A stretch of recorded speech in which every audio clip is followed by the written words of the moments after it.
Good morning बच्चा लोग, कैसे हैं आप सभी शानदार बेहतरीन और जबरदस्त होंगे मेरे भाई। आज की क्लास में फिर से आपका स्वागत है। ठीक है मेरे भाई, आज फिर से आपकी क्लास लेट हुई है, कल भी लेट होगी। मतलब अभी 4-5 दिन थोड़ा सा टाइम का देखो रूटीन नहीं बन पा रहा है, क्योंकि मैं और क्लासेस भी लाने की सोच रहा हूँ। चलते क्या है भाई, सुबह टाइम नहीं मिल पा रहा, थोड़ा सा मतलब थोड़ा सा लेट हो जाती है, तो उसके बाद में अपलोड करने के लिए नेट वेट की वगैरह की दिक्कत आने लग जाती है, तो थोड़ा सा टाइम ऐसे ही डिस्टर्ब हो रहा है। ठीक है, लेकिन विश्वास मानिए कि आपकी क्लासेस रेगुलर चलेंगी, डेली की एक क्लास डलेगी मेरे भाई। ठीक है ना। चलो, टाइम का थोड़ा सा इशू आ रहा है भाई, इसके लिए देखो मैं सॉरी बोल रहा हूँ उसके लिए आपको। ठीक है, चलो आज हम स्टार्ट करें मेरे भाई। कल मैंने रिवीजन करा दिया था, आज देखो मैं थोड़ा सा जो तुम्हारा कल रह रहा था रिवीजन, उसको मैं आज थोड़ा सा फास्टली करवा के, और आज हम जो बात करेंगे वो आज हम बात करेंगे मेरे भाई वृक्काणु की। वृक्काणु का मतलब है नेफ्रॉन की। ठीक है, ठीक है मेरे भाई। ये किसकी? वृक्क की। वृक्क का मतलब होता है किडनी। किडनी की इकाई क्या होती है? तो वृक्क की इकाई क्या होती है मेरे भाई? वृक्क की इकाई को बोलते हैं वृक्काणु। क्या बोलते हैं? वृक्काणु बोलते हैं। और इंग्लिश में इसको बोलते हैं नेफ्रॉन। क्या बोलते हैं? नेफ्रॉन। और वृक्क को क्या बोलते हैं? किडनी बोलते हैं मेरे भाई। क्या बोलते हैं? किडनी। क्या काम आती है मेरे भाई? क्या काम आती है? तो देखो, ये क्या करती है? ब्लड को फिल्टर करने का। ठीक है, ब्लड में से क्या करती है? ये ब्लड में से जो यूरिया होता है या फिर अमोनिया मतलब नाइट्रोजन, जो नाइट्रोजन युक्त पदार्थ होते हैं उनको अलग करता है। ठीक है मेरे भाई, चलो आगे बढ़े आज हम। चलो आगे बढ़ने से पहले मैं तुम्हारा रिवीजन करवा देता हूं। कल हम कहां पर थे? ये बता दिया था मैंने, भोजन का अवशोषण बता रहा था। चलो देखो मेरे भाई, भोजन के अवशोषण की बात करते हैं। मैं इसको थोड़ा सा फास्टली रिवाइज करवा रहा हूँ। जब संडे आएगा तो मैं इसको और अच्छे से रिवाइज करा दूंगा। ठीक है, एक संडे भी रह रहा है मेरे भाई। एक संडे में मैं क्या करूंगा, तुम्हारा जो चौथा चैप्टर था उस रह रहे थे, जो मतलब पिछले सालों में पूछे गए थे। ठीक है मेरे भाई, मतलब पिछले PYQs मतलब पिछले सालों के जो क्वेश्चंस हैं वो पूछे गए थे, उनको मैं कराऊंगा। ठीक है मेरे भाई, इसके बाद में हम क्या कर रहे होंगे, ये आज ये कल में कंप्लीट हो जाएगा मेरे भाई चैप्टर। आज तो नहीं हो पाएगा शायद जहां तक है, लेकिन कल ये कंप्लीट हो जाएगा। जैसे ये कंप्लीट हो जाएगा मेरे भाई, कल कंप्लीट होने के बाद में हम इसका क्या करेंगे, किताब की रीडिंग लगाएंगे। किताब की रीडिंग में बहुत जल्दी और फास्ट स्पीड से लगवाने वाला हूँ। ठीक है, फिर उसके बाद में हम इसके 100 MCQ ला रहे होंगे, फिर किताब के क्वेश्चंस ला रहे होंगे, तो मतलब इसकी 35 क्लासें मान के चलो तुम, 35 से 40 क्लासें। ठीक है, एक महीने में कराया मेरे भाई मैंने इस चैप्टर को। और क्यों करा रहा हूं? क्योंकि इस चैप्टर से प्रश्न पूछा ही पूछा जाने वाला है, और ये बड़ा चैप्टर था तुम्हें पता है खूब अच्छे तरीके से। लेकिन अगला जो चैप्टर आएगा वो ज्यादा से ज्यादा 5 या 6 दिन में कंप्लीट हो जाएगा। 7 दिन लगा लो, 8 दिन लगा लो, लास्ट 10 दिन लगा लो खींच कर। ठीक है, अब छोटे छोटे चैप्टर है। अब जो आएंगे फिजिक्स में बड़े बड़े आएंगे। फिजिक्स बड़े बड़े कौन कौन से? फिजिक्स में मेरे भाई जैसे विद्युत वाला आ गया, विद्युत चुंबक वाला आ गया, वो सारे क्या है, बड़े बड़े हैं। मतलब विद्युत चुंबक वाला तो नहीं है, एक तो प्रकाश वाला है मेरे भाई, ऑप्टिक्स वाला। ठीक है, और एक विद्युत वाला है। ये दोनों चैप्टर लंबे लंबे हैं, मतलब बड़े बड़े हैं, और इनके लिए फिर से एक एक महीना चाहिए होगा हमको। ठीक है ना, तो मतलब अभी तुम 3-4 महीने मान के चलो कि 4 महीने अभी और लगने वाले हैं तुम्हारे कोर्स को कंप्लीट होने के लिए। ठीक है, एक चैप्टर तो विद्युत वाला लेके जाएगा, एक मतलब एक मंथ तो विद्युत वाला लेके जाएगा, एक तुम्हारा कौन सा लेके जाएगा, प्रकाश वाला लेके जाएगा। उसके बाद में तुम्हारा ये कह सकता हूं कि हाँ, एक एक मतलब ज्यादा से ज्यादा 10-10 भी तुम्हारे 10-10 15 दिन में तुम्हारे बाकी के चैप्टर हो जाएंगे। ठीक है, ठीक है मेरे भाई। चलो देखो, इंग्लिश की एक क्लास लाऊंगा मैं, बेसिक वाली। उस बेसिक वाली क्लास को पढ़ना। क्यों पढ़ना? क्योंकि तुम्हें क्या है, जैसे इंग्लिश की दिक्कत आती है। इंग्लिश की दिक्कत क्या आती है कि गुरुजी इंग्लिश क्या है, क्यों आई, कहां से आई, कैसे नहीं आई, कैसे आई कैसे नहीं आई, वो सारी चीजें मैं ला रहा हूं कि भाई इंग्लिश आई कहां से, क्यों आई, क्या काम आया, सब चीजें मैं वो ला रहा हूं। उसके अलावा मैं क्या कर रहा हूं मेरे भाई, उसी में मैं इंग्लिश की क्लास के साथ साथ मैं उसमें क्या कर रहा हूं, जैसे मैं तुम्हारे चैप्टर पढ़ा रहा हूँ। मैंने अभी पहली जो क्लास तैयार की है वो 12th क्लास के लिए तैयार की है, 12वीं क्लास के लिए तैयार कर रहा हूँ। उस 12वीं क्लास के लिए मैं क्या कर रहा हूँ, उसमें मैं चैप्टर का नाम है तुम्हारा द लास्ट लेसन। 12वीं क्लास में अगर कोई हो तो उसको बताएंगे। ठीक है, उसमें मैं एक एक चीज को बहुत बारीकी से समझाने वाला हूँ, एक एक चीज का अर्थ। जैसे ही एक पैराग्राफ खत्म होगा उसमें कितने प्रश्न मतलब कितने मीनिंग्स हैं, उन सबका मैं वहां पे मतलब दिया हुआ रखूंगा मेरे भाई। ठीक है ना, बहुत अच्छे से तुम्हारी इंग्लिश पढ़ाने वाला हूं। जहां तक कोशिश होगी, तुम्हारा सबका प्यार मिलेगा, तुम सबका आशीर्वाद रहेगा, तो इंग्लिश भी बेहतरीन तरीके से आने वाली है जल्द ही। ठीक है मेरे भाई, फिजिक्स की क्लास भी तैयार हो रही है। उसमें मैं जो भी अपने पास डेफिनेशंस होंगी, जो भी थ्योरेटिकल पोर्शन होगा, वो तो मैं इस तरीके से करवाऊंगा जैसे मैं प्रिंट लेके प्रिंट मतलब वो लाऊंगा स्लाइड। ठीक है, लेकिन जो तुम्हारी डेरिवेशन होगी, जहां समझाने की चीजें होंगी, उनको मैं अच्छे तरीके से समझा रहा हूँ भाई मेरे भाई। एक एक चीज को मैं बहुत बारीकी से समझा रहा हूँ। ठीक है, चलो अब हम यहाँ पे रिवीजन करते हैं, थोड़ा सा स्पीड से लेंगे मेरे भाई। उसके बाद में अपन लिखना स्टार्ट करेंगे। भोजन का अवशोषण। एटीपी से मिली ऊर्जा का प्रयोग कर पौधे की पत्तियों में बना भोजन फ्लोएम उत्तक की छालनी नलिकाओं में प्रवेश करता है। किस प्रवेश करता है मेरे भाई? छालनी नलिकाएं। मतलब जो भी हमारे पास फ्लोएम उत्तक होगा, पत्तियां होंगी, चालनी नलिकाएं होंगी, उन चालनी नलिकाओं में क्या करेगा, प्रवेश करेगा। उसके बाद परासरण की क्रिया द्वारा शर्करा युक्त जल चालनी नलिकाओं में प्रवेश करता है। तो कौन सा जल प्रवेश करता है, शर्करा युक्त जल जो होता है वो चालनी नलिकाओं में क्या करता है, प्रवेश करता है। इसमें इससे क्या होता है, फ्लोएम उत्तक में दबाव बढ़ता है। फ्लोएम उत्तक में क्या होगा, दबाव बढ़ेगा। फ्लोएम उत्तक में बना उच्च दबाव पौधे के निम्न दबाव वाले अन्य सभी हिस्सों में भोजन पहुंचाने का कार्य करता है। इस प्रकार फ्लोएम उत्तक के माध्यम से पौधों के सभी हिस्सों में भोजन पहुंचाया जाता है।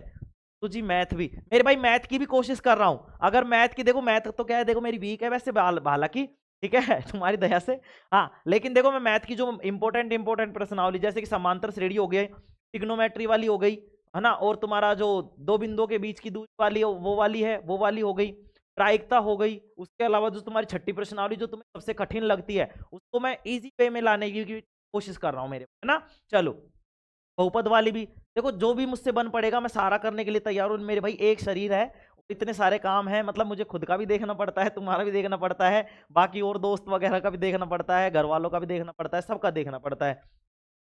हाँ गुरु जी, हाँ मैडम का भी देखना पड़ता है। चलो अब देखो आगे देखते हैं मेरे भाई। इससे क्या होता है, फ्लोएम उत्तक में दबाव बढ़ता है। जैसे ही भाई परासरण की क्रिया होगी, चालनी नलिकाओं में जल प्रवेश करता है और क्या बढ़ता है, प्रेशर बढ़ता है। फ्लोएम उत्तक में बना उच्च दबाव, जैसे ही फ्लोएम उत्तक में दबाव बनेगा, वो निम्न दबाव वाले अन्य सभी हिस्सों में क्या करता है, भोजन पहुंचाने का कार्य करता है। इस प्रकार फ्लोएम उत्तक के माध्यम से पौधों में क्या होता है, सभी हिस्सों में भोजन पहुंचाया जाता है। ठीक है, कोई दिक्कत नहीं है मेरे भाई। देखो क्या होता है, पौधे में क्या होता है, हरित मतलब हमारे एटीपी से मिली ऊर्जा जो होती है उसका प्रयोग करके पौधे की पत्तियों में क्या बन जाता है, भोजन बन जाता है। अब भोजन क्या करता है, फ्लोएम उत्तक जो होता है उसकी चालनी नलिकाओं में प्रवेश कर जाता है। जैसे चालनी नलिकाओं में प्रवेश करता है, उसके बाद में परासरण की क्रिया चालू हो जाती है। गुरुजी परासरण की क्रिया में क्या होता है, जल जो होता है उच्च दबाव से निम्न दबाव की ओर जाता है। तो अब क्या होगा, जैसे ही चालनी नलिकाओं में प्रवेश करेगा तो वहां पे क्या हो जाएगा, जल का दबाव क्या हो जाएगा, ज्यादा हो जाएगा। जैसे ही उच्च दबाव होगा तो जहां निम्न दबाव है वहां पर क्या होने लग जाएगा, जो भोजन है वो क्या होने लग जाएगा, सभी हिस्सों में जाने लग जाएगा। इस प्रकार फ्लोएम उत्तक के माध्यम से हो जाता है, भोजन का परिवहन हो जाता है, भोजन को पहुंचा दिया जाता है। अब बात करते हैं वाष्पोत्सर्जन की। देखो मेरे भाई, पादपों के अवायवीय भागों द्वारा, पादपों के अवायवीय भागों, अवायवीय भागों का मतलब है मेरे भाई जिनमें वायु उपस्थित नहीं होती, पादपों के अवायवीय भागों द्वारा वाष्प के रूप में जल की हानि वाष्पोत्सर्जन कहलाती है। क्या कहलाती है, वाष्पोत्सर्जन कहलाती है। यह वाष्पोत्सर्जन 80-90% पत्तियों में उपस्थित रंध्रों, रंध्र को इंग्लिश में बोलते हैं मेरे भाई स्टोमेटा, क्या बोलते हैं, स्टोमेटा बोलते हैं, इनके द्वारा किया जाता है। तो वाष्पोत्सर्जन का काम सबसे अधिक किसके द्वारा किया जाता है, रंध्रों के द्वारा। और रंध्र कहाँ होते हैं मेरे भाई, पत्तियों में होते हैं। पेड़ पौधे में सभी जगह होते हैं, लेकिन ध्यान रखना कि काम किसके, ये एक चीज याद रखनी है तुम्हें, क्या कि जो वाष्पोत्सर्जन की क्रिया है, वाष्पोत्सर्जन की जो क्रिया है मेरे भाई, वेपोराइजेशन की जो क्रिया है, वाष्पोत्सर्जन की जो क्रिया है वो किसके द्वारा की जाती है, पत्तियों में उपस्थित रंध्रों के द्वारा। ध्यान से समझ लेंगे, किसके द्वारा की जाती है, रंध्रों के द्वारा। आगे आएगा प्रश्न में दे देगा वो, जड़ों के द्वारा की जाती है, तनों के द्वारा, या फिर मतलब टहनियों के द्वारा, या पत्तों के द्वारा। तो ध्यान रखना पत्तों के द्वारा ज्यादा किया जाता है, कितना, 80 से 90%। आगे देखेंगे, वाष्पोत्सर्जन जल के अवशोषण एवं जड़ से पत्तियों तक जल तथा उसमें मिले खनिज लवणों के ऊपरी मुखी गति में सहायक है मेरे भाई। वाष्पोत्सर्जन क्या करता है, जो भी भोजन होता है, जो भी जल होता है, उसको ऊपरी मुखी, मुखी का मतलब है जड़ से और हमारे पत्तियां, तनों, टहनियों तक पहुंचाने का क्या करता है, ये काम करता है। उसमें क्या है, ये सहायक है। साथ साथ ये ताप नियमन में भी सहायक है। ताप नियमन का मतलब है मेरे भाई टेम्परेचर को कंट्रोल करने में। मैंने तुम्हें बताया था मरुस्थल में जो पत्तियां होती है वो कांटे का रूप ले लेती है। क्यों ले लेती है, क्योंकि टेम्परेचर को कंट्रोल करता है मेरे भाई। क्या करता है, टेम्परेचर को कंट्रोल करता है। जब जैसे ही धूप पड़ती है तो पत्ते, पेड़ पौधे जो पत्ते होते हैं वो क्या करते हैं, अपने आप को सिकुड़ने का काम करते हैं, ताकि उनसे वाष्पोत्सर्जन ना हो, वाष्पोत्सर्जन ना हो, जो उनके पास जो जल की मात्रा है वो वाष्प के रूप में बनकर ना उड़ जाए, इसलिए वो क्या करते हैं, सुखड़ा लेते हैं, मतलब अपने आप को सिकुड़ लेते हैं। जैसे ही सिकुड़ लेते हैं वो पतले हो जाते हैं, इस कांटे की तरह, मतलब कांटे बन जाते हैं। क्या बन जाते हैं, कांटे। आगे देखेंगे, जल के वहन में मूल दाब रात्रि के समय विशेष रूप से प्रभावी है। कब होगा, रात्रि के समय। दिन में जब रंध्र खुले होते हैं तो वाष्पोत्सर्जन कर्षण, जाइलम, कर्षण का मतलब होता है एक तरीके से आकर्षित करना, ये अपने पास खींचना, ठीक है। जाइलम में जल की गति के लिए मुख्य प्रेरक बल होता है, ठीक है मेरे भाई। तो देखेंगे, आगे देखेंगे, रक्त का परिसंचरण, हृदय की पंपिंग क्रिया द्वारा रक्त धमनियों एवं धमनिकाओं से होता हुआ संपूर्ण शरीर की सभी कोशिकाओं में पहुंचता है। ये बात मैंने तुम्हें कल ही बता दी थी। तथा उनमें आहार, ऑक्सीजन, पानी एवं अन्य सभी आवश्यक पदार्थ पहुंचाता है और वहां से अशुद्ध रक्त कोशिकाओं तथा शिराओं से होता हुआ हृदय में वापस आ जाता है। क्या आ जाता है मेरे भाई? वापस आ जाता है। कौन? रक्त आ जाता है। इस क्रिया को क्या कहते हैं? रक्त का परिसंचरण कहते हैं। आगे देखते हैं रक्त का दोहरा परिसंचरण क्या होता है। हृदय का बायां व दायां बंटवारा ऑक्सीजनीकृत व विऑक्सीजनीकृत रक्त को मिलने से रोकता है, चूंकि शरीर में ऊर्जा की आवश्यकता होती है जिसके लिए उच्च दक्षतापूर्ण ऑक्सीजन जरूरी है। आगे बात करते हैं मेरे भाई, तो शरीर के एक पूर्ण चक्र में हृदय से होकर 2 बार गुजरता है। रक्त क्या होता है मेरे भाई? देखो, शरीर का एक पूरा चक्कर करेगा मेरे भाई। जब रक्त शरीर का पूरा एक चक्कर करेगा तो कितनी बार हृदय से गुजरेगा गुरुजी? 2 बार। एक बार दाहिनी ओर से आधा ऑक्सीजन युक्त रक्त, मतलब एक तो ऑक्सीजन रहित रक्त और दूसरा ऑक्सीजन युक्त रक्त। तो ऑक्सीजन रहित रक्त तो कहां करेगा मेरे भाई? फेफड़ों में जाएगा। और अगला बायां आधा भाग जो ऑक्सीजन का है, ऑक्सीजन युक्त है, वो कहां जाएगा? शरीर के सभी भागों में जाएगा। ठीक है, जो कि क्या है? प्रणालीगत परिसंचरण। तो रक्त का यह परिसंचरण क्या कहलाता है? दोहरा परिसंचरण कहलाता है मेरे भाई। क्या कहलाता है? दोहरा परिसंचरण कहलाता है। आगे देखेंगे मेरे भाई, अब आ जाता है उत्सर्जन। वह जैव प्रक्रम जिसमें जीवों की उपापचयी क्रियाओं से जनित पैदा हुए विषाक्त या हानिकारक नाइट्रोजन युक्त पदार्थों का निष्कासन होता है। क्या कहलाता है मेरे भाई? उत्सर्जन कहलाता है। या फिर क्या बोले, दूसरी परिभाषा क्या है मेरे भाई? शरीर से अपशिष्ट पदार्थों को बाहर निकालने की क्रिया क्या कहलाती है? उत्सर्जन कहलाती है। उत्सर्जी अंग कौन से होते हैं? वे अंग जो खराब पदार्थ को शरीर से बाहर निकालते हैं उत्सर्जी अंग कहलाते हैं। नोट क्या है मेरे भाई? ध्यान से समझेंगे। एक कोशिकीय जीव अपशिष्ट पदार्थों को शरीर की सतह से जल में विसरित कर देते हैं। जैसे कि तुम्हें मैंने बताया था अमीबा। अमीबा क्या कर रहा था? जैसे ही मतलब क्या कर रहा था? उत्सर्जन जो कर रहा था वो कैसे कर रहा था? त्वचा से कर रहा था मेरे भाई। किससे कर रहा था? त्वचा से, जो कि शरीर की क्या होती है? सतह होती है। पौधों में उत्सर्जन की बात करें तो पौधों में उत्सर्जन के रूप में कार्बन डाइऑक्साइड, नाइट्रोजन युक्त यौगिक और कार्बनिक विषाक्त पदार्थ निकलता है मेरे भाई। क्या निकलता है? कार्बनिक विषाक्त पदार्थ निकलता है।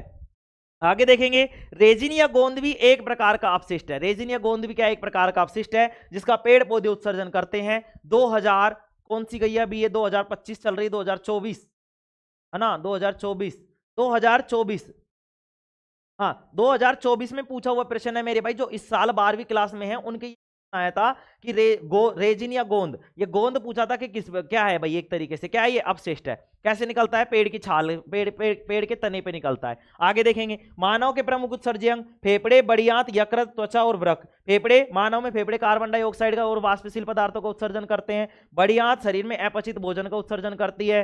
ठीक है, अब क्या जाता है? लीवर, यकृत। यकृत क्या करता है मेरे भाई? अमोनिया जैसे खतरनाक पदार्थों को यूरिया जैसे कम खतरनाक पदार्थों में बदलकर उत्सर्जन में क्या करता है? महत्वपूर्ण भूमिका निभाता है। त्वचा क्या करती है? पसीने या सीबम का उत्सर्जन करती है। ठीक है, आगे देखेंगे वृक्क। वृक्क का मतलब क्या होता है? किडनी। यह एक प्रमुख उत्सर्जी अंग है। इनकी संख्या 2 होती है। इनका आकार सेम के बीज के समान होता है। और प्रत्येक वृक्क का वजन कितना होता है? 140 ग्राम होता है गुरुजी।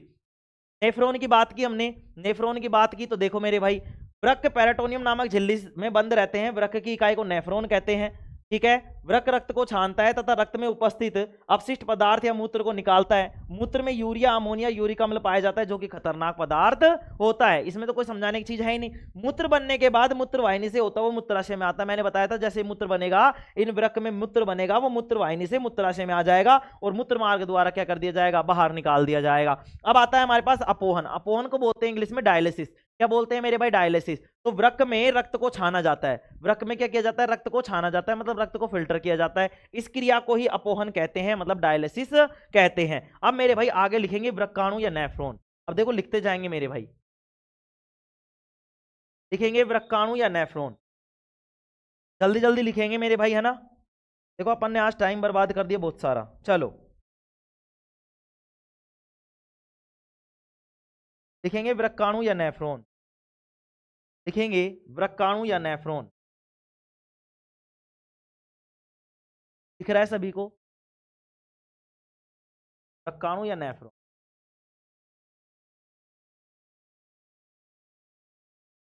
वृक्काणु या नेफ्रॉन का चित्र तुम्हें आना चाहिए मेरे भाई। अगर नहीं आता तो तुम्हें इसको सीखना पड़ेगा। ये चित्र पूछ लेता है कई बार, और बायोलॉजी से चित्र हर साल आते हैं मेरे भाई। हर साल बायोलॉजी से क्या आते हैं? चित्र आते हैं जीव विज्ञान से। लिखेंगे प्रत्येक वृक्क में लगभग, लिखेंगे प्रत्येक वृक्क में लगभग, प्रत्येक वृक्क में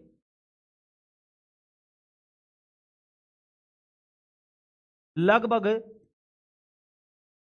10 लाख, कितने लाख? 10 लाख क्या होती है गुरुजी? सूक्ष्म नलिकाएं होती हैं, सूक्ष्म रक्त नलिकाएं होती हैं। लिखेंगे प्रत्येक वृक्क में लगभग 10 लाख, लगभग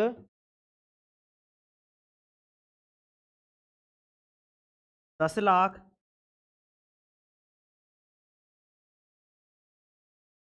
अति सूक्ष्म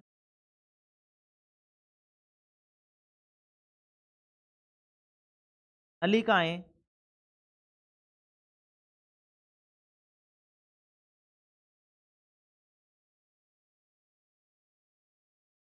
हैं। ठीक है मेरे भाई, क्या होती हैं? प्रत्येक वृक्क में लगभग 10 लाख अति सूक्ष्म नलिकाएं होती हैं, जिन्हें नेफ्रॉन कहते हैं मेरे भाई। क्या कहते हैं? एक मिनट, यहां पे लिखेंगे, नेफ्रॉन कहते हैं। आगे लिखेंगे मेरे भाई, कहते हैं, ये जिन्हें नेफ्रॉन कहते हैं।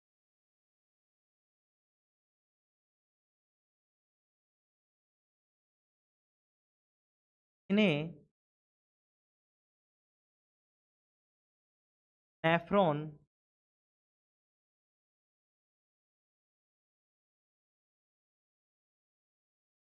क्या कहते हैं? नेफ्रॉन कहते हैं। क्या कहते हैं मेरे भाई? नेफ्रॉन कहते हैं। लिखेंगे प्रत्येक नेफ्रॉन एक उत्सर्जन की इकाई होती है। लिखेंगे प्रत्येक नेफ्रॉन, लिखेंगे मेरे भाई प्रत्येक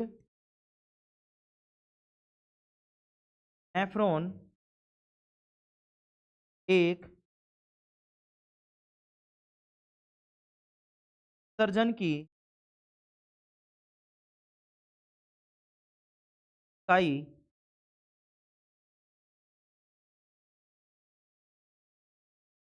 क्या होती है? प्रत्येक जो नेफ्रॉन होती है, मतलब एक नेफ्रॉन भी है तो वो क्या है? उत्सर्जन की इकाई है मेरे भाई। क्या है? उत्सर्जन की इकाई है। आगे लिखेंगे मेरे भाई, इसमें आगे लिखेंगे नेफ्रॉन का प्रारंभिक भाग एक कटोरे के समान होता है। कैसा होता है? एक कटोरे के समान होते हैं। लिखेंगे आगे लिखेंगे, लिखेंगे प्रत्येक वहां पे लिखेंगे नेफ्रॉन का प्रारंभिक भाग, लिखेंगे नेफ्रॉन का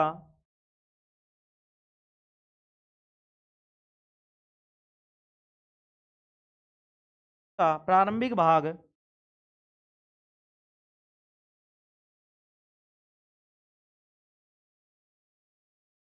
नेफ्रॉन का प्रारंभिक भाग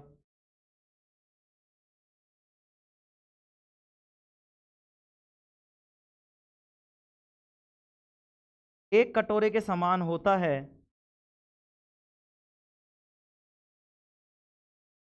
इसे कहते हैं मेरे भाई बोमेन संपुट। होता है से बोमेन संपुट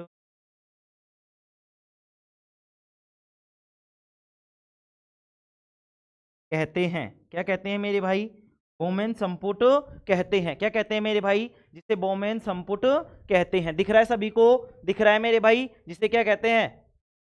लिखेंगे, लिखेंगे मेरे भाई नेफ्रॉन का प्रारंभिक भाग एक कटोरे के समान होता है, जिसे बोमेन संपुट कहते हैं। आगे लिखेंगे इसी में, आगे मतलब अलग से लिख लेंगे, कोई दिक्कत नहीं है, अलग लाइन पे लिख लेंगे। क्या लिखेंगे गुरुजी? लिखेंगे मेरे भाई, लिखेंगे पसीने आ रहे हैं भाई, बहुत जबरदस्त है, चमक नहीं रहा, नाला को पसीने आ रहे हैं। लिखेंगे, लिखेंगे भाई बोमेन संपुट के कटोरे नुमा खांचे में, लिखेंगे, लिखेंगे यहाँ पे दिख रहा है ना मेरे भाई सभी को? लिखेंगे बोमेन संपुट के, बोमेन संपुट भी बोल सकते हैं इसको ना, बोमेन बोल लो चाहे वोमेन बोल लो, कोई दिक्कत नहीं है। लिखेंगे बोमेन संपुट के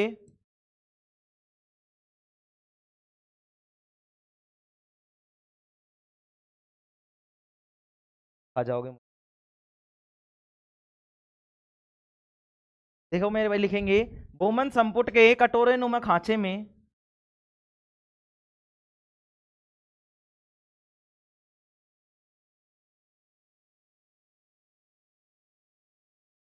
कटोरे नुमा, बोमेन संपुट के कटोरे नुमा, सही से लिखूं, एक मिनट, बोमेन संपुट के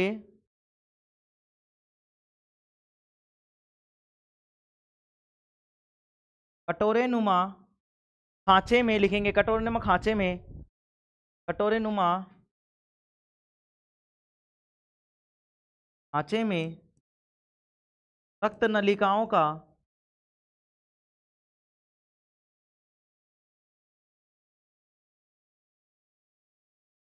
रक्त नलिकाओं का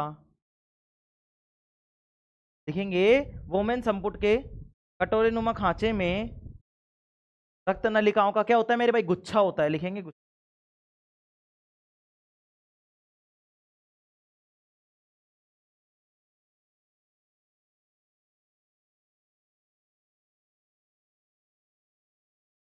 वोमेन संपुट में क्या होता है भाई, वोमेन संपुट के कटोरे नुमा जो खांचा होता है, जो कटोरे की तरह दिखता है, कटोरे की तरह दिखता है, उसमें रक्त नलिकाओं का क्या होता है मेरे भाई, गुच्छा होता है। क्या होता है, रक्त नलिकाओं का गुच्छा होता है, जिसे क्या बोलते हैं, जिसे बोलते हैं ग्लोमेरुलस। क्या बोलते हैं, जिसे लिखेंगे क्या होता है, जिसे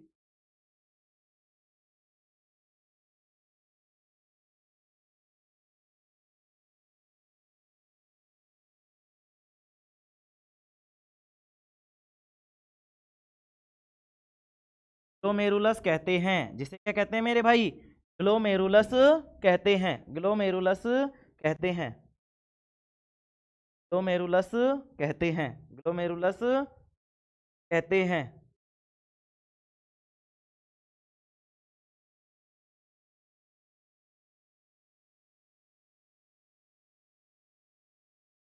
कहते हैं। आगे लिखेंगे, अगली लाइन में लिख लेंगे एक बार कि भाई इसमें देखो ये क्या हो गया भाई, वोमेन संपुट हो गया और ग्लोमेरुलस हो गया। तो वोमेन संपुट के कटोरे नुमा खांचे में रक्त नलिकाओं का गुच्छा होता है, जो रक्त नलिकाओं का गुच्छा होता है उसको बोलते हैं ग्लोमेरुलस। क्या बोलते हैं, ग्लोमेरुलस बोलते हैं। अब ग्लोमेरुलस और तुम्हारा ये क्या वोमेन संपुट, ये दोनों मिलकर बनाते हैं, क्या बनाते हैं मेरे भाई बताओ, क्या बनाते हैं, मैल पिगी कोरा। क्या बनाते हैं गुरुजी, मैल पिगी कोरा बनाते हैं। क्या बनाते हैं, मैल पिगी कोरा बनाते हैं। लिखेंगे आगे, लिखेंगे ग्लोमेरुलस तो लिखेंगे आगे ग्लोमेरुलस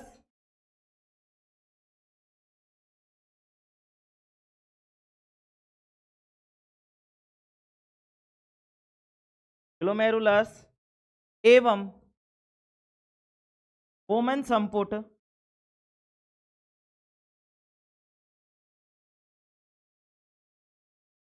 देखो मेरे भाई ध्यान से समझेंगे, ये संपुट है ना, तो क्या हो गया मेरे भाई बताओ, ग्लोमेरुलस और वोमेन संपुट मिलकर क्या बनाते हैं, मैल पिगी कोरा। क्या होता है, मैल पिगी संपुट मिलकर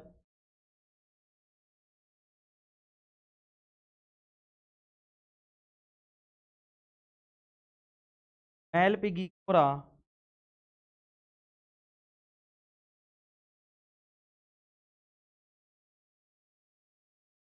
बनाते हैं,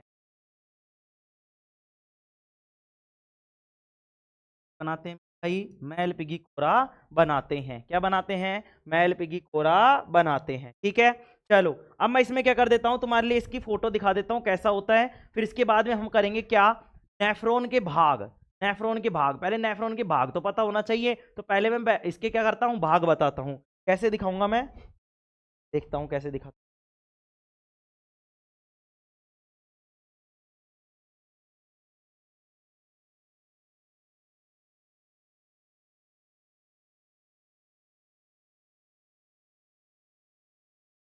देखो मेरे,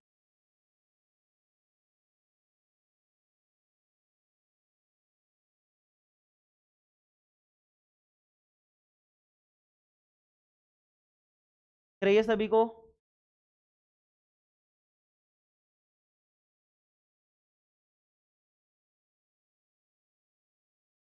क्या,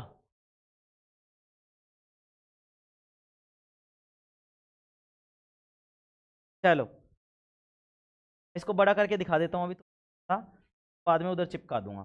देखो मेरे भाई, ये होता है चित्र, ठीक है, ये होती है हमारे क्या, नेफ्रॉन। क्या होती है मेरे भाई, नेफ्रॉन होती है।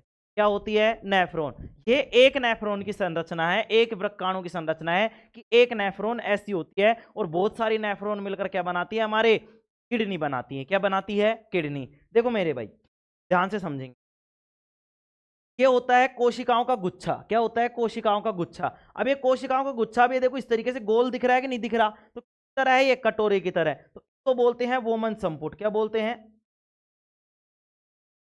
तो बोलते हैं बोमन संपुट। क्या बोलते हैं? बोमन संपुट बोलते हैं। क्या बोलते हैं? बोमन संपुट। मैंने पहले ही बताया बोमन संपुट में क्या होती है, बहुत सारी क्या होती है, कोशिकाएं, मतलब कोशिकाओं का गुच्छा होता है, जिनको हम क्या बोलते हैं, ग्लामेरुलस बोलते हैं। क्या बोलते हैं? ग्लोमेरुलस बोल दो या ग्लामेरुलस बोल दो, एक ही बात है, ठीक है। अब देखो, ये होती है वृक्क धमनी की शाखा, वृक्क धमनी की शाखा, और वृक्क शिरा की शाखा। तो धमनी की और शिरा की, एक तो धमनी है और एक क्या है, शिरा। यहाँ पे है वृक्क धमनी। क्या है? वृक्क धमनी। यहाँ पे देखो, वृक्काणु का नलिकाकार भाग, मतलब कि जो नलिकाएं बनी हुई है इस तरीके से ऊटपटांग तरीके से, ये इस तरीके से जो नलिकाएं बनी हुई है, ये क्या है, नलिकाकार भाग है इसका। क्या है? नलिकाकार भाग। ये है संग्राहक वाहिनी। क्या है? संग्राहक वाहिनी। संग्राहक वाहिनी का मतलब ये संग्राहक करती है, संग्रहण करती है इसको, मतलब क्या करती है, संग्रह करती है। संग्रह का मतलब क्या होती है, इकट्ठा करती है, ठीक है मेरे भाई। तो ये क्या है भाई, इकट्ठा करने वाली वाहिनी है, ठीक है। तो इसको बोलते हैं संग्राहक वाहिनी। अब देखो, मैं इसके भाग लिखाता हूं। क्या लिखाता हूं? भाग। जो चीजें क्लियर नहीं हुई है अभी और लिखाऊंगा, तब और चीजें क्लियर हो जाएंगी। तो वोमेन संपुट क्लियर हो गया, हो गया मेरे भाई। चलो देखो, ये चित्र तुम्हें आना चाहिए। गुरुजी कैसे बनाएंगे मेरे भाई? पहले ये डंडी सी बनाना, इसके बाद में इसमें देखो पेड़ की शाखा की तरह है, इस तरीके से बना देना, ठीक है गुरुजी। अब ये कैसे बनानी है, ये तुम कैसे भी बना दो, कोई दिक्कत वाली बात नहीं है, बस इसको दिखा देना। अब इसमें कैसे दिखाओगे, देखो इसमें क्या करना है, इस तरीके से तुम्हें, इस तरीके से दो वो बनानी है, डबल लाइनिंग वाली, ये बना दी मैंने डबल लाइनिंग वाली। अंदर का बन गया, अंदर का बन गया। अंदर के बाद में यहां से बाहर वाली के लिए क्या करेंगे मेरे भाई, दो लाइनें और बना देंगे इस तरीके से, एक लाइन, ठीक है ना, एक लाइन ये बन गई, ठीक है। और दूसरी लाइन और बना देंगे इस तरीके से, ये लाइन और बना दो, ठीक है। अब देखो, अब जब तुम इसको बनाओगे अच्छे तरीके से, तो देखो अब कैसे बनाएंगे। अब यहाँ पे देखो, अब यहाँ पे कैसे बनाएंगे गुरुजी, यहाँ पे तीन इस तरीके से निकाल देंगे तुम, ये लो गई। फिर ऐसे ही यहाँ पे मतलब आगे जाके और कर देंगे इस तरीके से,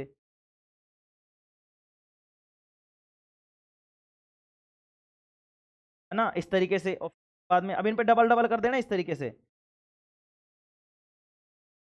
ठीक है। ये बन गई इस तरीके से, देखो हल्की हल्की सी बन गई ना, ऐसी कैसी, हाँ गुरुजी बन तो रही है। तो ऐसे बना देनी है, कोई दिक्कत है क्या बताओ किसी को? कोई दिक्कत नहीं है, बना देंगे।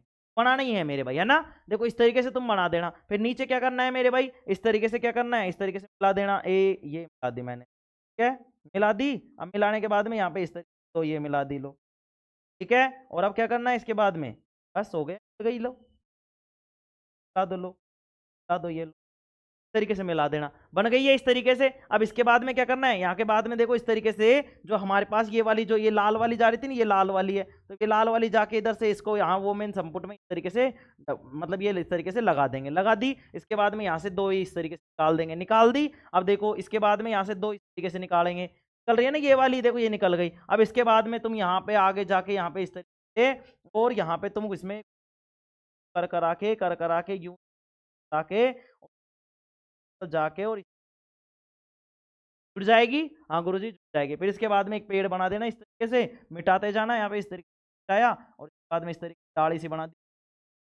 बना दोगे इस तरीके से, हाँ गुरुजी बना देंगे। तो इसकी प्रैक्टिस करनी है, तब जाके बनेगा, ऐसे नहीं बनेगा ये, ठीक है ना मेरे भाई।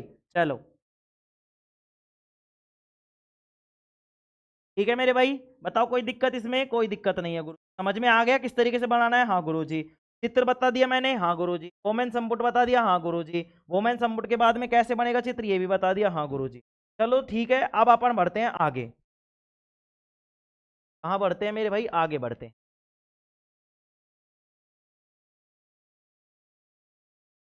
चलो ठीक है मेरे भाई। ये किसकी संरचना है? एक वृक्काणु की संरचना है, एक नेफ्रॉन की संरचना है। आगे बढ़ेंगे मेरे भाई,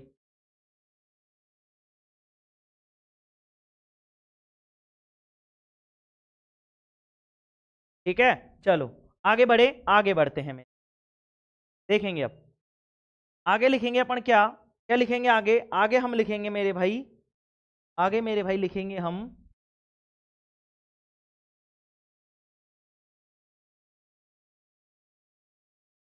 रहे हैं यहाँ पे सभी। चलो अब मैं लिखूंगा मेरे भाई क्या, क्या लिखूंगा, अब इसके भाग लिखूंगा, नेफ्रॉन के भाग और उसके कार्य लिखेंगे। नेफ्रॉन के भाग एवं उसके कार्य, हेडिंग डालेंगे नेफ्रॉन के भाग एवं कार्य।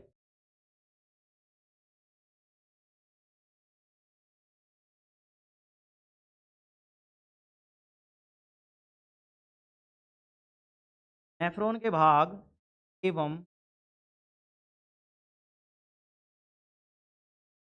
कार्य, भाग एवं नेफ्रॉन के भाग एवं उसके कार्य। ठीक है, चलो आगे बढ़े, अब आगे बढ़े। ठीक है, बढ़ते हैं। तो नेफ्रॉन के भाग में क्या क्या लिखेंगे बताओ? बोमेन संपुट होता है, हाँ गुरुजी होता है, तो लिखेंगे, लिखेंगे मेरे भाई।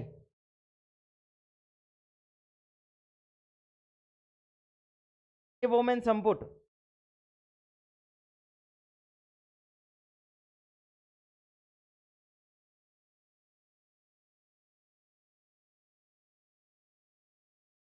लिखेंगे मेरे भाई बोमेन संपुट। चलो पहले ग्लोमेरुलस लिख लेते हैं। क्या लिख लेते हैं? ग्लोमेरुलस। क्या लिख लेते हैं मेरे भाई? ग्लोमेरुलस। हालांकि पसीने नहीं आ रहे मेरे तो। बैठे हो एसी हैं? एसी में बैठे हो क्या? एसी में बैठे हो क्या? एलपीगी कोरा, हाँ सारे लिखा रहा हूं, लिखेंगे सभी। पहला लिखेंगे मेरे भाई ग्लोमेरुलस। क्या लिखेंगे? ग्लोमेरुलस। अरे लिखेंगे ग्लोमेरुलस, पहला लिखेंगे ग्लोमेरुलस।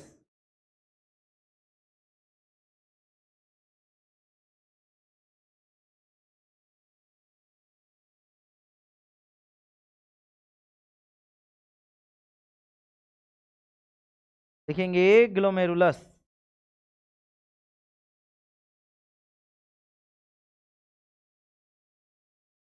देखो हेडिंग डालेंगे ग्लोमेरुलस।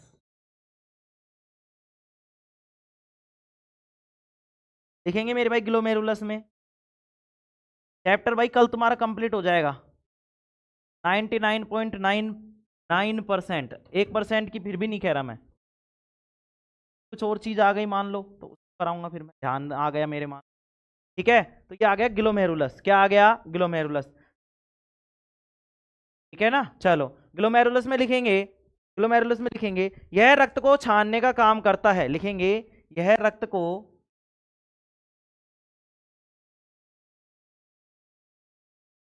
यह रक्त को छानने का काम करता है। क्या करता है? रक्त को छानने का काम करता है। ठीक है, आगे लिखेंगे इसी में यह रक्त से अपशिष्ट, यह क्या करता है? रक्त से अपशिष्ट। लिखेंगे यह रक्त से अपशिष्ट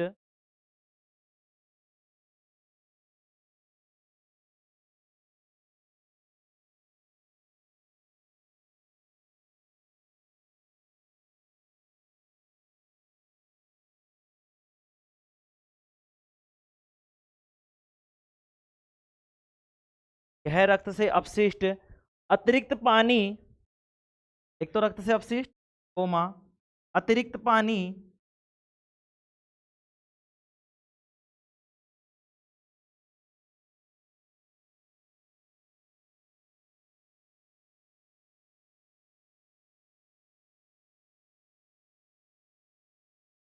अतिरिक्त पानी। क्या क्या क्या मेरे भाई? यह रक्त से अपशिष्ट अतिरिक्त पानी और अन्य पदार्थों को क्या करता है मेरे भाई? अलग करता है। अतिरिक्त पानी तथा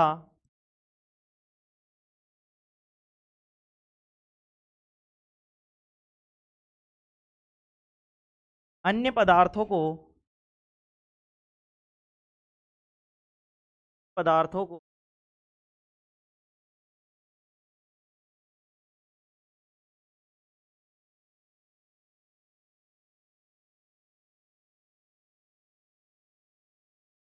अलग करता है। ठीक है, ये हो गया तुम्हारा क्या? ग्लोमेरुलस का कार्य। क्या हो गया? ग्लोमेरुलस का कार्य। अब अगला लिखेंगे बोमेन संपुट या बोमेन कैप्सूल। लिखेंगे बोमेन संपुट या बोमेन कैप्सूल।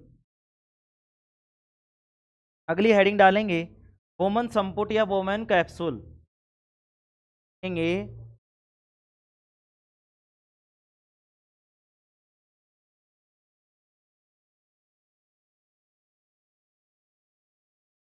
बोमन संपुट, ब्रैकेट में लिख लेंगे इसको कैप्सूल।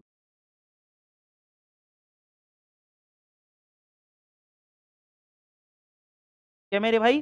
बोमन संपुट या कैप्सूल। इसमें लिखेंगे यह ग्लोमेरुलस के चारों ओर,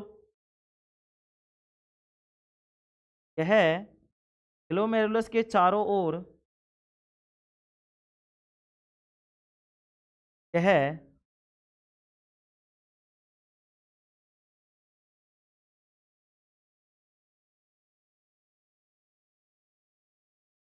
ग्लोमेरुलस के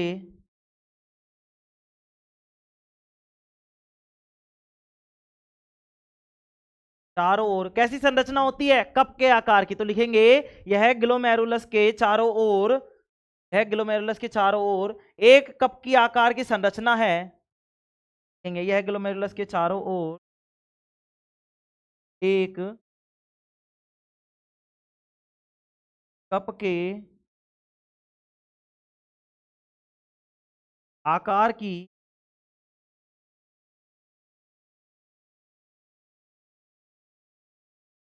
रचना है। अब ये संरचना, ये क्या काम करती है? ये निस्यंद को इकट्ठा करती है। ये क्या करती है? निस्यंद को इकट्ठा करती है। गुरुजी निस्यंद का मतलब क्या है बताऊंगा, आ जाओ। यह ग्लोमेरुलस के चारों ओर एक कप के आकार की संरचना है जो कि क्या करती है? लिखेंगे जो निस्यंद को इकट्ठा करती है। जो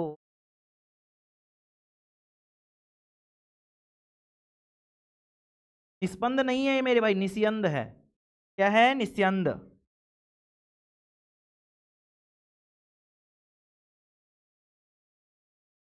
को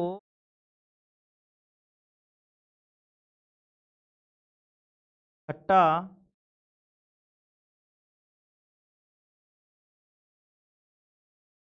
करता है। ठीक है मेरे भाई, निस्यंद को इकट्ठा करता है। आगे लिखेंगे समीपस्थ कुंडित नलिका। लिखेंगे समीपस्थ कुंडलित नलिका। कुंडली वाली जो नलिका थी वो क्या काम आएगी? देखो लिखेंगे आगे, एक बार देख लेता हूँ। चलो लिखेंगे आगे, आगे लिखेंगे मेरे,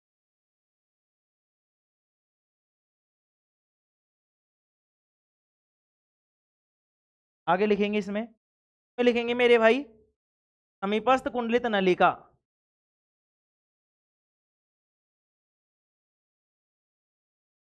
समीपस्थ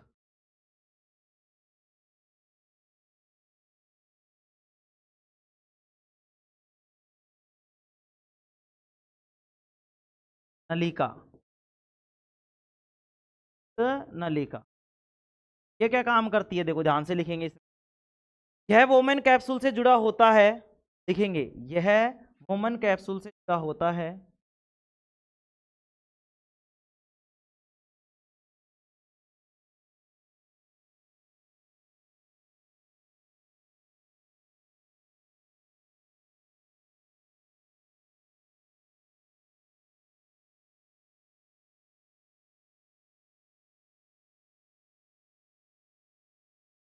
है वोमन कैप्सूल से क्या करता है? जुड़ा हुआ होता है। किससे जुड़ा होता है?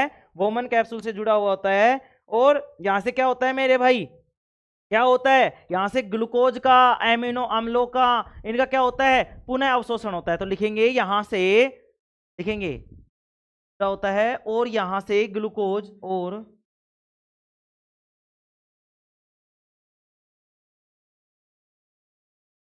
यहां से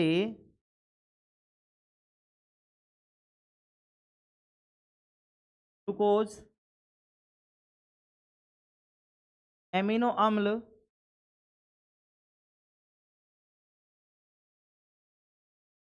अमीनो है भैया ना ये, अमीनो अम्ल। कहीं कमीनो अम्ल लिख दो, ना लाएगा तुम कमीने भी हो। चलो कैसे हैं? कमी प्यार से हो तुम। लिखेंगे अमीनो, क्या क्या लिखवा रहा था? यह वोमन कैप्सूल से जुड़ा होता है और यहां से ग्लूकोज, अमीनो अम्लों और अन्य आवश्यक पदार्थों, अमीनो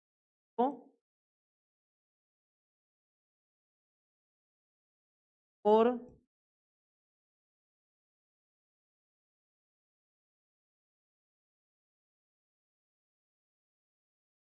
आवश्यक पदार्थों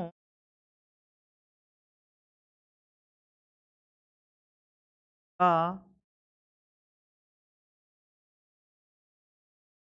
पुनः अवशोषण होता है।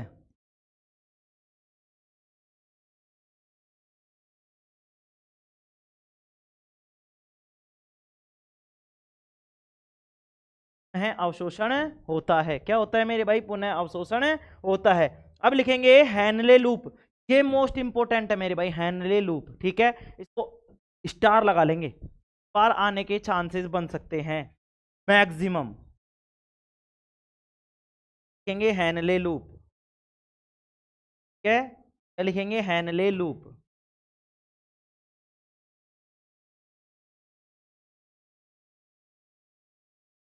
ले लूप, लूप ऑफ हेनले, और इसको स्टार लगा लेंगे मेरे लग जाए। ठीक है, लिखेंगे यह एक यू आकार की संरचना है।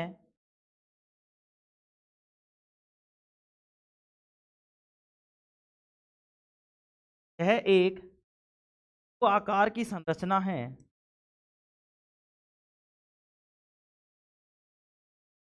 कैसी है? यू आकार की। गुरुजी कौन सी वाली? अरे मेरे भाई ये लंबी सी इस तरीके से बनाई थी कि नहीं बनाई थी? दो बनाई थी कि नहीं बनाई थी? हाँ गुरुजी बनाई थी। लिखेंगे जो पानी और लवण के, जो पानी और लवण के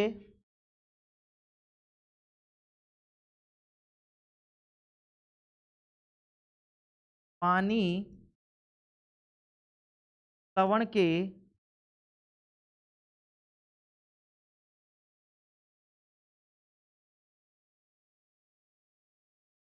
अवशोषण में, जो पानी और लवण के पुनः अवशोषण में महत्वपूर्ण भूमिका निभाती है, महत्वपूर्ण भूमिका निभाता है।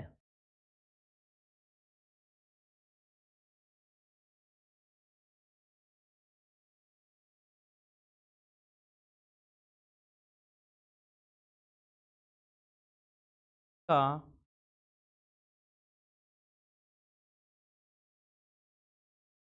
निभाता है। कौन निभाता है? Henle loop. कौन निभाता है मेरे भाई? हेनले लूप निभाता है। ठीक है, आगे बढ़े, आगे लिखेंगे, आगे लिखेंगे मेरे भाई। दो और रह रहे हैं बस। ठीक है, दो और रह रहे हैं, देखते हैं एक बार कितना।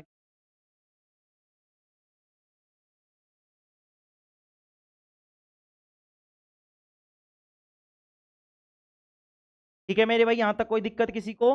कोई दिक्कत नहीं है? बताओ, यहां तक कोई दिक्कत किसी को?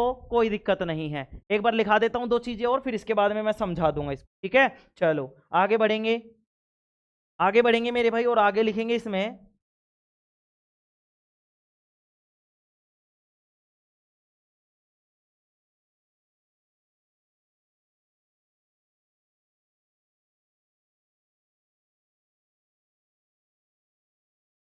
लिखेंगे आगे, आगे लिखेंगे मेरे भाई। क्या लिखेंगे इसमें? समीपस्थ वाली लिख ली थी, अब लिखो दूरस्थ वाली। दूरस्थ कुंडलित नलिका। लिखेंगे दूरस्थ कुंडलित नलिका, हेडिंग डालेंगे दूरस्थ कुंडलित नलिका। दूरस्थ दिख रहा है मेरे भाई? दूरस्थ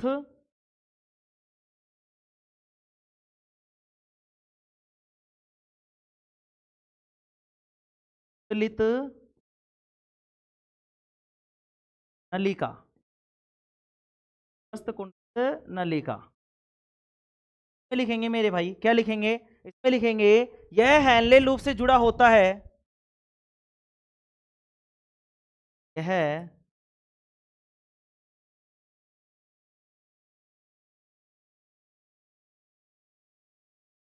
हेनले लूप से जुड़ा होता है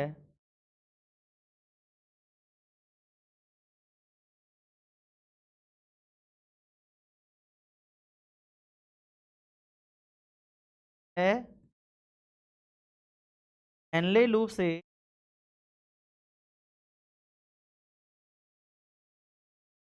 जुड़ा होता है, या किससे जुड़ा होता है मेरे भाई? हैनले लूप से। भाई ये हैनले लूप था इस तरीके से, और इस हैनले लूप के बाहर जो जुड़ी हुई थी इस तरीके से, एक वो थी ना एक और, हाँ, तो उसको बोलते हैं क्या? दूरस्थ नलिका, दूरस्थ कुंडलित नलिका। बताऊंगा अभी मैं, दोनों चीजें दिखाऊंगा, दूरस्थ वाले भी दिखाऊंगा और पास वाले भी दिखाऊंगा। तो दूरस्थ कुंडलित नलिका में लिखेंगे यहाँ पे, लिखेंगे क्या? लिखेंगे यह हैनले लूप से जुड़ा होता है, और यहाँ, और यहाँ,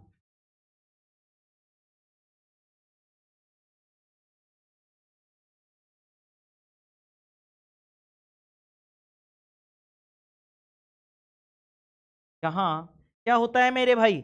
इलेक्ट्रोलाइट, और यहाँ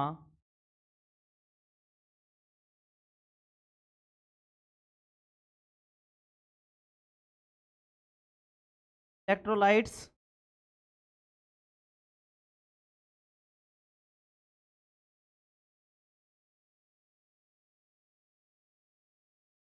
इलेक्ट्रोलाइट्स हाँ इलेक्ट्रोलाइट्स व पानी का पुनः अवशोषण होता है। इलेक्ट्रोलाइट्स व पानी का पुनः अवशोषण होता है। इलेक्ट्रोलाइट और पानी का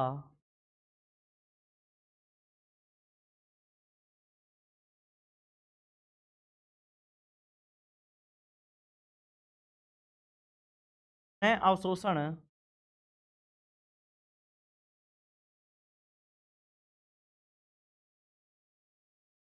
होता है। साथ ही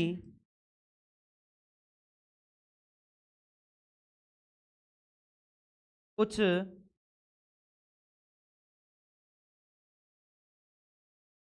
अन्य पदार्थों का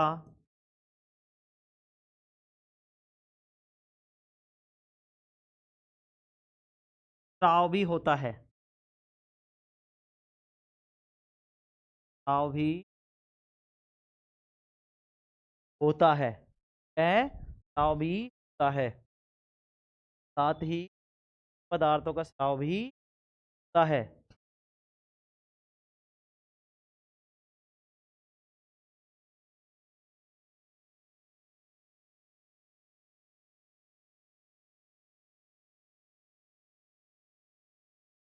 आगे लिखेंगे। अब क्या बच गया हमारे पास, जो पेड़ की सी शाखा थी, क्या बोल रहे थे उसको, संग्राहक नलिका। ठीक है, तो लिखेंगे संग्राहक नलिका का मतलब कलेक्टिंग डक्ट। क्या होता है, कलेक्टिंग डक्ट। लिखेंगे आगे मेरे भाई इसमें,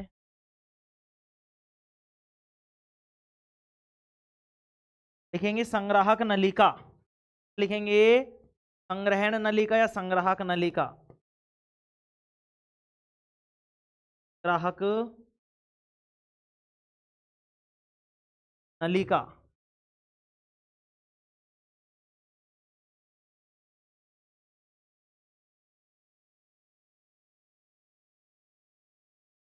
नलिका का मतलब है डक्ट, कलेक्टिंग डक्ट। संग्राहक नलिका, इसमें लिखेंगे यह दूरस्थ कुंडलित नलिका से जुड़ी होती है।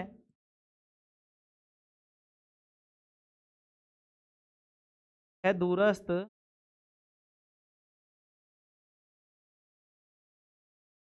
इत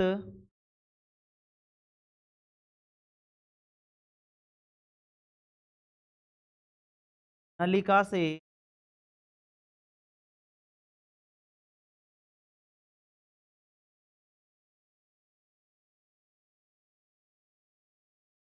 दूरस्थ कुंडलित नलिका से जुड़ी होती है। किससे जुड़ी होती है, दूरस्थ कुंडलित नलिका से।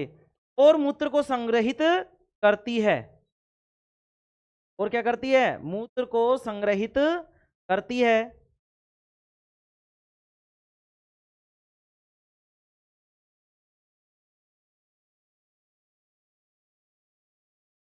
हाँ,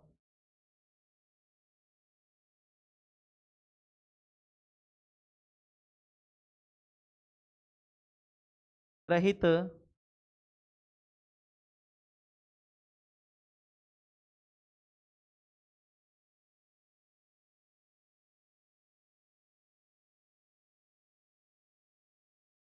करती है। क्या करती है भाई, मूत्र को संग्रहित करती है, और साथ ही साथ ये मूत्र को सांद्रित भी करती है। क्या करती है, सांद्रित।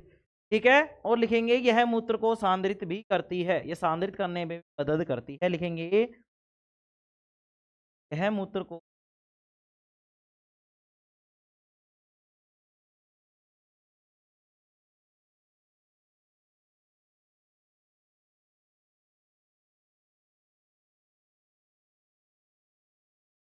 सांद्रित करने में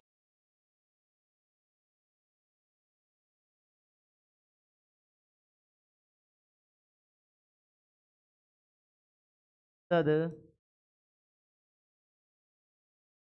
करती है। क्या करती है मेरे भाई, सांद्रित करने में क्या करती है, मदद करती है। ठीक है, चलो ठीक है मेरे भाई। कोई दिक्कत इसमें किसी को? कोई दिक्कत नहीं। अब लिख लेंगे अपन क्या? लिखेंगे नेफ्रॉन के मुख्य कार्य। क्या लिखेंगे? नेफ्रॉन के मुख्य कार्य।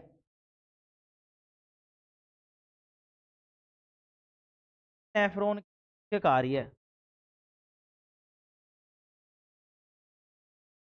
नेफ्रॉन के कार्य।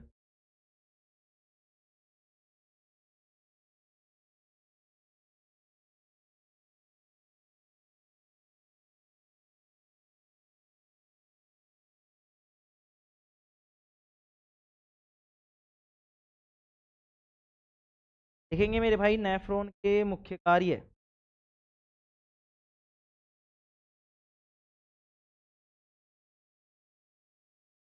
लिखेंगे नेफ्रॉन के मुख्य कार्य।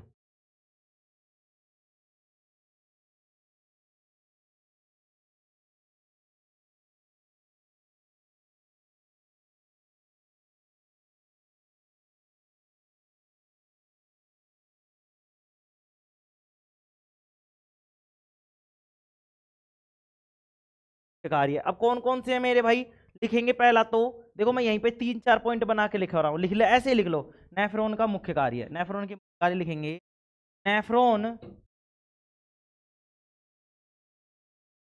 रक्त का निस्यंदन, लिखेंगे। नेफ्रॉन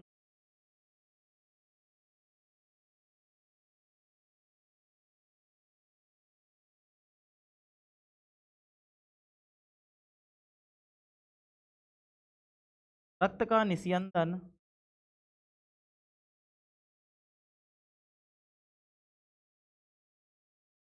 नेफ्रॉन रक्त का निस्यंदन। और क्या काम करता है बताओ?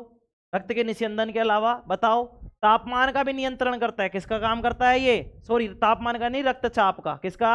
रक्तचाप का। ठीक है, तो लिखेंगे रक्तचाप का नियंत्रण।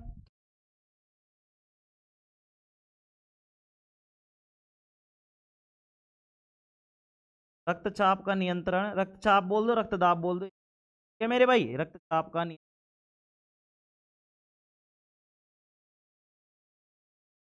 और क्या करता है? आरबीसी का क्या करता है? आरबीसी के काम आता है क्या कुछ? हाँ गुरुजी आता है। आरबीसी कोशिकाओं का निर्माण करता है, ये लिखेंगे। आरबीसी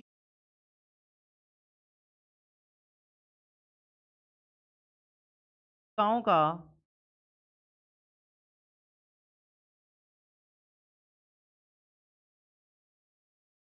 आरबीसी कोशिकाओं का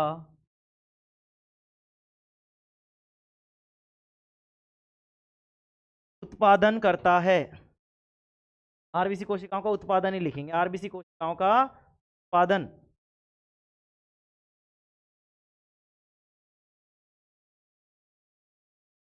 व उत्पादन व इलेक्ट्रोलाइट व पानी का संतुलन का कार्य करता है, लिखेंगे। इलेक्ट्रो पानी और इलेक्ट्रोलाइट्स के का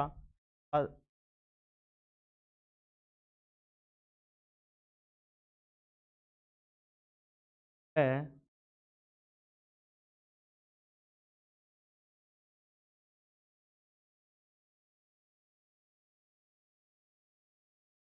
इलेक्ट्रोलाइट्स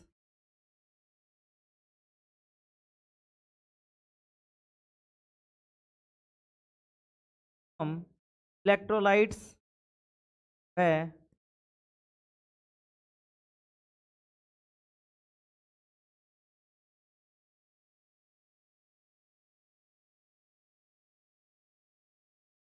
इलेक्ट्रोलाइट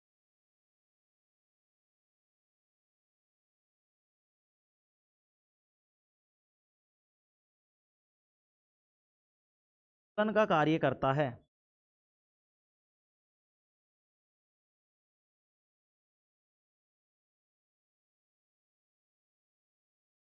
करता है, संतुलन है, करता है। ठीक है मेरे भाई, आगे लिखेंगे। अब क्या लिखेंगे? चित्र मैंने बनवाई दिया। अब अपना है जो मेरे भाई, अब अगला जो आएगा वो आएगा अपने पास नेफ्रॉन। क्या आएगा? नेफ्रॉन आएगा, मतलब वो आएगा अपने पास कृत्रिम नेफ्रॉन। क्या आएगा? कृत्रिम नेफ्रॉन आएगा मेरे। क्या आएगा? कृत्रिम वृक्क, सॉरी कृत्रिम वृक्क आएगा। क्या आएगा? कृत्रिम वृक्क। हेडिंग डालेंगे कृत्रिम वृक्क। पहले एक बार मैं इसको समझाऊंगा, बाद में थोड़ा सा। कृत्रिम वृक्क। हेडिंग डाल लेंगे कृत्रिम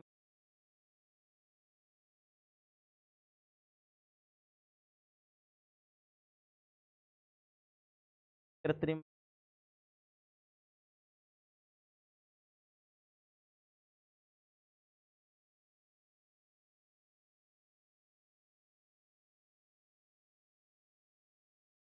आर्टिफिशियल किडनी, आर्टिफिशियल किडनी।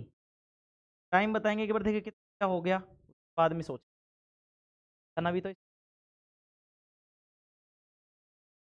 चलो पहले इसको कल कर लेंगे, कोई बात नहीं, यही रह रहा है, ओनली कृत्रिम वृक्क रह रहा है मेरे भाई। ठीक है, और एक अपना क्या रह रहा है, पत्तियों में स्टोर्च, मतलब जो मंड होता है, स्टोर्च जो होता है उसका परीक्षण रह रहा है। ठीक है, जब उनको स्टोर्च या मंड में डुबोया जाता है तो नीले रंग की हो जाती है, कैसी हो जाती है, नीले रंग की या हल्के काले रंग की हो जाती है। इसके बारे में अपन देख लेंगे, पहले एक बार मैं इसको समझा देता हूँ आज। देखो मेरे भाई, ऐसा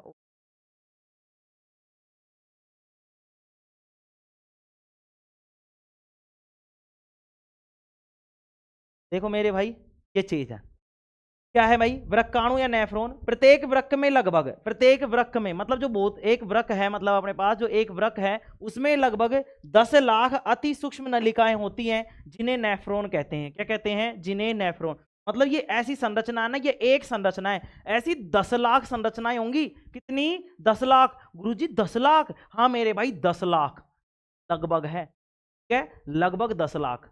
ठीक है गुरु, 11 भी, अरे हो सकती है उनकी छोड़ो, लेकिन लगभग कितनी होती है, 10 लाख होती है, याद रखना है। ठीक है, तो वृक्क में, एक वृक्क में, मतलब एक वृक्क में लगभग कितनी होती है, 10 लाख सूक्ष्म नलिकाएं, कोशिका, 10 लाख नलिकाएं होती हैं। क्या होती है, 10 लाख सूक्ष्म नलिकाएं होती है। अभी तो तुम्हें क्या जूम करके दिख रहा है, लेकिन जब इसको तुम देखोगे ऐसे, जब देखोगे तो इजीली दिख ही नहीं पाएंगी। क्यों नहीं दिख पाएंगी, क्योंकि सेम के बीज के समान, सेम के आकार के समान 140 ग्राम की कोई चीज है, उसमें 10 लाख सूक्ष्म नलिकाएं हैं, क्या तुम्हें खुली आंखों से दिख जाएंगी, कैसे नहीं, देखना पड़ेगा सूक्ष्मदर्शी की सहायता से। आगे देखो, प्रत्येक वृक्क में लगभग 10 लाख अति सूक्ष्म नलिकाएं होती हैं, जिन्हें हम क्या कहते हैं, नेफ्रॉन कहते हैं मेरे, क्या कहते हैं, नेफ्रॉन। ये एक नेफ्रॉन है, ऐसे 10 लाख नेफ्रॉन होते हैं एक किसमें, किडनी में, किसमें, एक किडनी में। ठीक है, देखो प्रत्येक नेफ्रॉन एक उत्सर्जन की इकाई होती है, तो ये नेफ्रॉन जो है वो भी उत्सर्जन की इकाई है, वृक्क भी क्या है, उत्सर्जन की इकाई। अब वृक्क और नेफ्रॉन गुरुजी दोनों ही है, हाँ मेरे भाई, क्योंकि वृक्क जो है नेफ्रॉन से बना है, तो नेफ्रॉन भी क्या है, उत्सर्जन की इकाई है। नेफ्रॉन का प्रारंभिक भाग एक कटोरे के समान होता है। जो मेरे भाई ये वाला जो भाग है, ये वाला जो भाग है, ये किसके समान है, एक कटोरे के समान होता है। किसके समान होता है, एक कटोरे के समान। जिसे क्या कहते हैं, वोमेन संपुट कहते हैं। जिसे क्या कहते हैं मेरे भाई, वोमेन कहते हैं। क्या कहते हैं, वोमेन संपुट कहते हैं।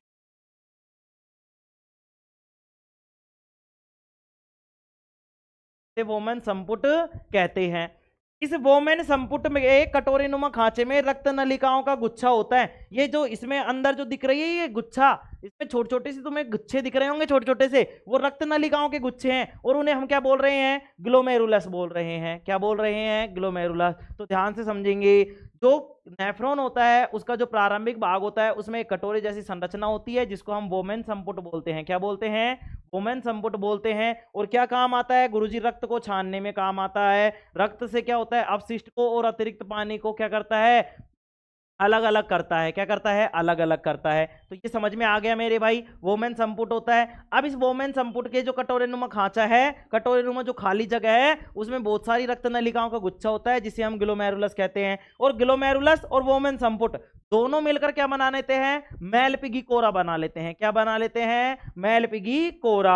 इसलिए का मतलब ये जो पूरा का पूरा जो गोल दिख रहा है, ये क्या है, ये है हमारा मैलपिगी कोरा। क्या है मेरे भाई, मैलपिगी कोरा है। देखो ये वाली जो चीज है, ये है मैलपिगी कोरा। क्या है मेरे भाई, मैलपिगी कोरा। ये जो है दिख रहा है,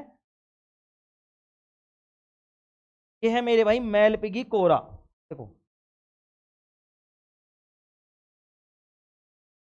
देखो, ये होता है मैलपिगी कोरा। क्या है मेरे भाई, ये जो गोल गोल सा दिख रहा है, ये है मैलपिगी कोरा। क्या है, मैलपिगी कोरा। किस किस से बना है, ग्लोमेरुलस और वोमेन संपुट से। अब देखो, नेफ्रॉन के भाग एवं उसके कार्य, नेफ्रॉन के भाग एवं उसके कार्य। ग्लोमेरुलस क्या करता है मेरे भाई, देखो ग्लोमेरुलस क्या करता है, ठीक है, सॉरी, वोमेन संपुट जो मैं बता रहा था, वो रक्त को छानता नहीं, वो क्या करता है, निस्यंद को इकट्ठा करता है। निस्यंद का मतलब एक तरीके से अपशिष्ट। ठीक है, चलो ग्लोमेरुलस यह रक्त को छानने का काम करता है। ये ग्लोमेरुलस जो होता है वो रक्त को छानने का काम करता है और रक्त से अपशिष्ट अतिरिक्त पानी तथा अन्य पदार्थों को क्या करता है, ये अलग करता है। वोमेन संपुट क्या करता है, इस संपुट का मतलब होता है कैप्सूल, मतलब एक कैप्सूल की तरह होता है। तो ये वोमेन संपुट क्या करता है, ध्यान से समझेंगे, यह ग्लोमेरुलस के चारों ओर एक कप के आकार की संरचना है जो निस्यंद को इकट्ठा करता है। निस्यंद को क्या करेगा, इकट्ठा करेगा। आगे देखेंगे समीपस्थ कुंडलित नलिका, समीपस्थ कुंडलित नलिका। अभी समीपस्थ कुंडलित नलिका यह वोमेन कैप्सूल से जुड़ा होता है और यहां से ग्लूकोज, अमीनो अम्ल और अन्य आवश्यक पदार्थों का पुनः अवशोषण होता है। क्या होता है मेरे भाई, क्या होता है, आवश्यक पदार्थों का पुनः अवशोषण होता है। मतलब ये जो दिख रही है वृक्क शिरा की शाखा जो ये दिख रही है, यही तो क्या है हमारे पास, समीपस्थ क्या है मेरे भाई, ये क्या है हमारे पास, ये है समीपस्थ। क्या है ये जो रेड कलर की दिख रही है तुम्हें, ये जो दिख रही है यही क्या है, समीपस्थ क्या है, कुंडलित नलिका। अभी समीपस्थ कुंडलित नलिका क्या कर रही है ये देखेंगे अब। चलो, समीपस्थ कुंडलित नलिका यह वोमेन कैप्सूल से जुड़ा होता है और यहां से ग्लूकोज, अमीनो अम्ल और अन्य आवश्यक पदार्थों का पुनः अवशोषण होता है। क्या होता है, पुनः अवशोषण। ठीक है गुरुजी। हेनले लूप यह एक यू आकार की संरचना है। क्या है, एक यू आकार की संरचना है जो पानी और लवण के पुनः अवशोषण में महत्वपूर्ण भूमिका निभाती है। क्या करती है, ये जो दिख रहा है मेरे भाई, ये जो दिख रहा है, ये जो दिख रहा है मेरे भाई, ये जो दिख रहा है यू आकार का, इसको बोलते हैं हेनले लूप। क्या बोलते हैं, हेनले लूप। ये क्या काम कर रहा है, देखो, पानी और लवण के पुनः अवशोषण में सहायता कर रहा है। क्या कर रहा है, पानी और लवण के पुनः अवशोषण में क्या कर रहा है मेरे भाई, ये सहायता कर रहा है। आगे देखेंगे दूरस्थ कुंडलित नलिका यह हेनले लूप से जुड़ा और होता है। कहां से जुड़ा होता है, हेनले लूप से। ये देखो मेरे भाई, ये हेनले लूप है। क्या है, हेनले लूप। इसमें क्या है, दूरस्थ कुंडलित नलिका कौन सी है, ये बाहर वाली जो जुड़ रही है, बाहर वाली जो जुड़ रही है, ये क्या है, दूरस्थ कुंडलित नलिका, दूरस्थ कुंडलित नलिका। अब ये क्या काम करती है, यहां इलेक्ट्रोलाइट और पानी का पुनः अवशोषण होता है। किस किस का, इलेक्ट्रोलाइट का और पानी का। गुरुजी इलेक्ट्रोलाइट क्या है, अरे मेरे भाई एक तरीके से एनर्जी चीज, एनर्जी कैसे समझ, ठीक है। इलेक्ट्रोलाइट, जब तुम डॉक्टर, तो तुम देखते होंगे जब तुम बीमार हो जाते होंगे, तुम्हारे दस्त वगैरह हो जाते होंगे, तुम्हारे शरीर में बस की नहीं रहती होगी, तो बोलते हैं इलेक्ट्रोल ले लेना। इलेक्ट्रोल क्या होता है, इलेक्ट्रोल, ठीक है।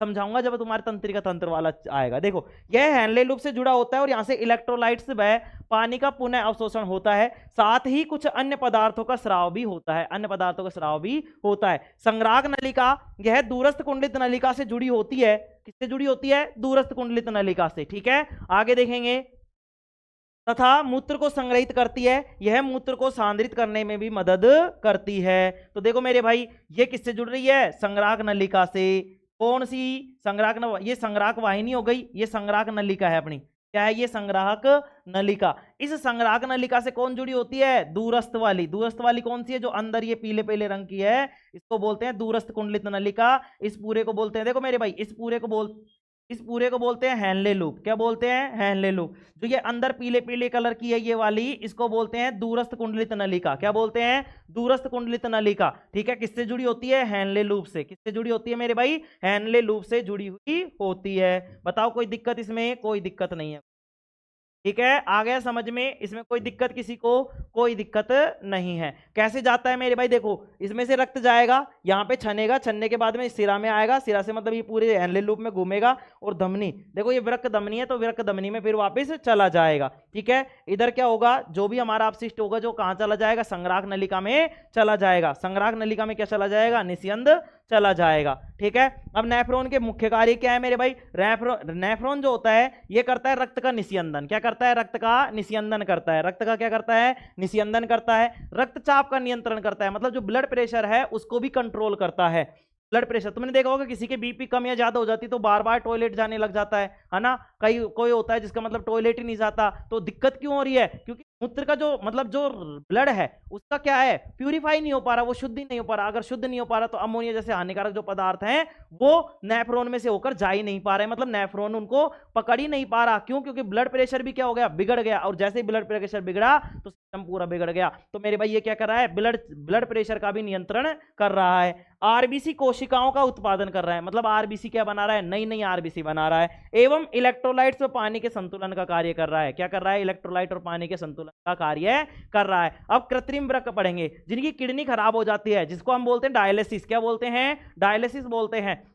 एक मशीन होती है मेरे भाई, उस मशीन के द्वारा हम क्या करते हैं, ब्लड को प्यूरिफाई करते हैं। क्या करते हैं, ब्लड को प्यूरिफाई। प्यूरिफाई का मतलब क्या है, ब्लड को शुद्ध करते हैं। ब्लड को क्या करते हैं, शुद्ध करते हैं। गुरुजी आपने तो बताया था शुद्ध तो हृदय करता है। अरे मेरे भाई, जो अमोनिया जैसे हानिकारक पदार्थ है वो बन गए, उनको कहां लेके जाएगा, यहीं तो छोड़ के जाएगा। अब ये ब्लड ऐसा तो है नहीं कि छोड़ के मतलब अलग अलग लेके आ गया, ऐसे हाथ में पकड़ के ले तो पकड़ ले, ऐसा थोड़ी है, रक्त ही तो आएगा इधर से। हाँ गुरुजी, रक्त आएगा। तो मेरे भाई एक मशीन होती है, उसको बोलते हैं हम क्या, डायलिसिस की मशीन। डायलिसिस मतलब उससे क्या होता है, डायलिसिस होता है। क्या होता है, डायलिसिस। डायलिसिस का मतलब क्या है, कृत्रिम वृक्क है, कृत्रिम अपोहन होता है। क्या होता है, कृत्रिम अपोहन। मतलब कि नहीं, मतलब मशीन के द्वारा या फिर बोले हम किसी उपकरण के द्वारा अगर अपोहन की क्रिया हो रही है तो उसको बोलते हैं डायलिसिस, मतलब कि कृत्रिम अपोहन बोलते हैं। क्या बोलते हैं, कृत्रिम अपोहन बोलते हैं। कल इसके बारे में पढ़ेंगे और कल तुम्हारा ये चैप्टर यहाँ पे कंप्लीट हो जाएगा मेरे भाई। परसों के दिन इसकी मैं क्लास, मतलब तुम्हारी जो बुक है उसकी रीडिंग कराऊंगा, उससे नेक्स्ट डे मैं इसके जो क्वेश्चन वो कराने के ट्राई करूंगा मेरे भाई।